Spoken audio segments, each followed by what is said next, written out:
Not only is this a Friday, it's Valentine's Day, so maybe a movie is on the agenda for you and your loved one tonight. So of course we've got Linda Cook here to talk to us about some movies going into this weekend. She's reviewed a couple for us, and we're going to start out with the latest installment of the Captain America: A Brave New World. You know, I heard rumblings about this before I went in last night, and I thought, oh boy. So I sat with my arms crossed and kind of thought, bring it on, Marvel, again. You know, more than 40 TV shows and movies later. And I've been saying this, that Marvel has gotten too big for its britches, and it needs to think quality, not quantity. And we have a new person playing Captain America, right? Anthony Mackie, and I really like him. Yep. I've always liked him. Well, guess what? I had a pleasant surprise. I liked this movie. I thought it was a lot of fun. Truth to tell, I did watch it in a D-Box seat at Cinemark, and that is where the seat goes with the action and rumbles and moves. Oh, and, gotcha. Okay. Oh boy, was that fun. So, you know, would I think the same of it if I didn't have a D-Box seat? Maybe not, but maybe. I do like the story of a somewhat reluctant man who's not exactly a superhero in the way his predecessor was.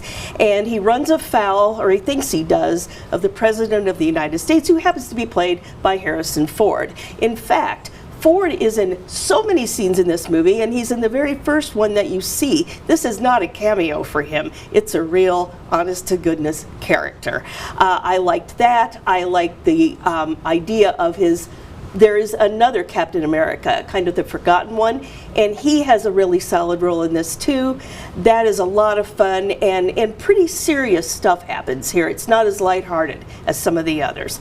So I was surprised. I thought this was fun. It worked for me. 2 hours, and you have to stay through the very, very end for that extra scene. All right, so how about kids with this one, since they're big superhero fans? Sure, PG-13. This is not one of the R-rated ones. So take everybody. All right, how about this one? So 3 stars, I think, is what you got here? Yes, I liked it. I thought it was solid. And where can we see it? Only in theaters. Only in theaters right now. All right, now we're going to move on. It's Valentine's Day, so of course we have to have the horror romance genre covered here. How about Hard Eyes? Were I dating, this would be the perfect date for me.